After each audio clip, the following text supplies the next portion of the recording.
오늘의 설교 말씀은 행복의 조건이라는 제목입니다. 성경 구절은 빌립보서 4장 4절에서 7절입니다. 주 안에서 항상 기뻐하라. 내가 다시 말하노니 기뻐하라. 너희 관용을 모든 사람에게 알게 하라. 주께서 가까우시니라. 아무것도 염려하지 말고 다만 모든 일에 기도와 간구로 너희 구할 것을 감사함으로 하나님께 아뢰라. 그리하면 모든 지각에 뛰어난 하나님의 평강이 그리스도 예수 안에서 너희 마음과 생각을 지키시리라. 행복을 누리기 위해서는 내적, 외적 많은 조건들이 필요합니다. 여러 조건들 중에서 제일 중요한 것은 사람의 마음입니다. 마음이 불행하면 환경적인 조건이 아무리 좋아도 의미가 없는 것입니다. 행복의 첫 번째 조건은 마음이 평안입니다. 마음이 평안을 깨뜨리는 요소들 가운데 죄책감으로 인한 양심의 고통을 가지고 있으면 평안을 누릴 수 없습니다. 마음이 평안이 없으면 부귀영화와 공명이 있다 하여도 아무런 소용이 없는 것입니다.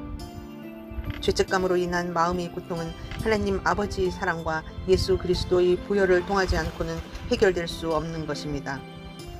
또한 세상 법을 어기고 법적인 문제에 직면하게 되었을 때 불안과 초조함을 느끼게 됩니다. 고소를 당하거나 소송 사건에 휘말리면 상당한 고통과 괴로움에 있게 됩니다.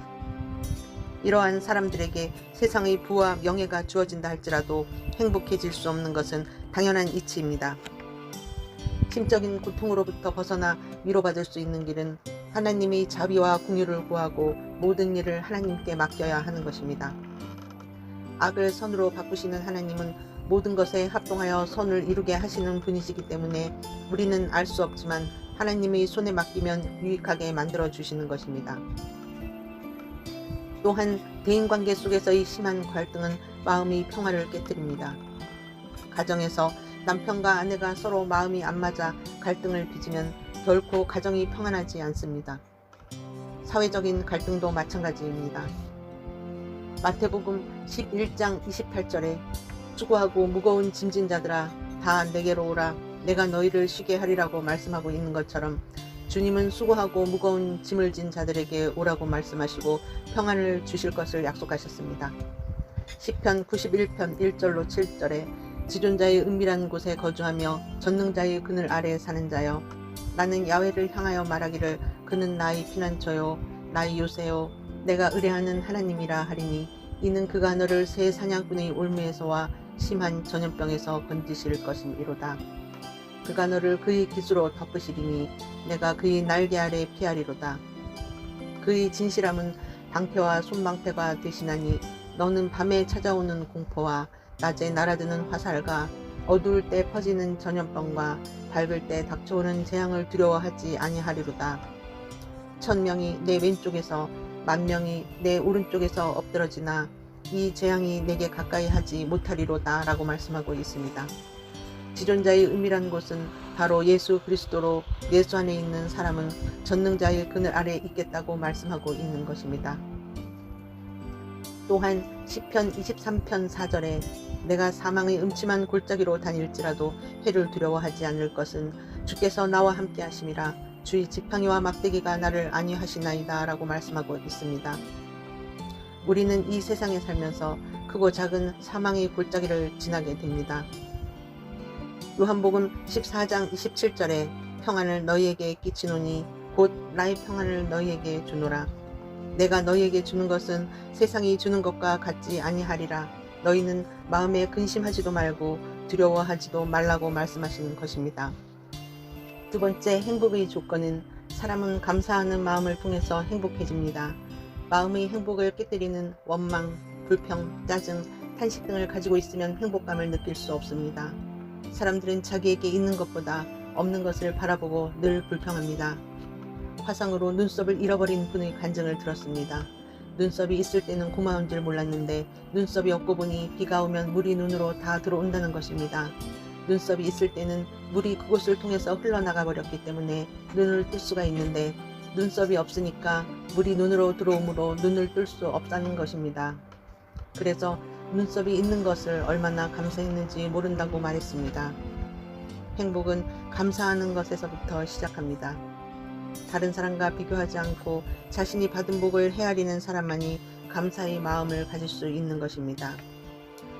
프랑스의 철학자이며 평론가인 알랭은 말하기를 남보다 나은 것을 목표로 행복을 추구한다면 영원히 행복하지 못할 것이다.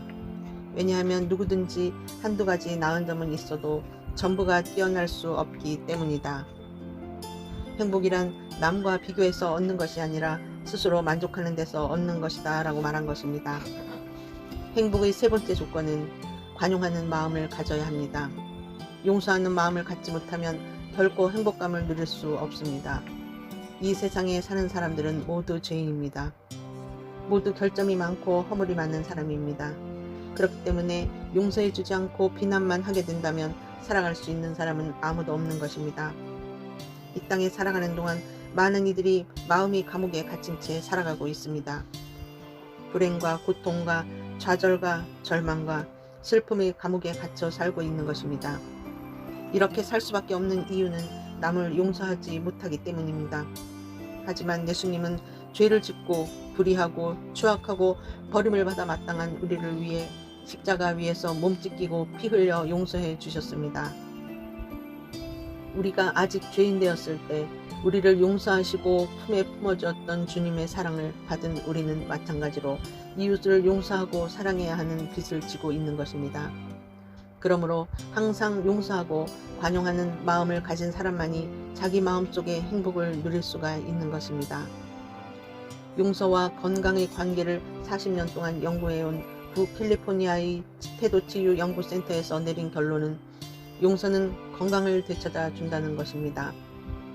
분노, 배신감, 상한 마음을 해결할 수 없는 관용에 인색한 사람은 육체적, 정신적, 영적 고통 속에서 병에 걸린다는 것입니다. 관용하지 못하는 사람의 마음은 고통의 감옥에서 벗어나지 못하는 것입니다. 또한 행복하기 위해서는 사랑을 실천해야 합니다.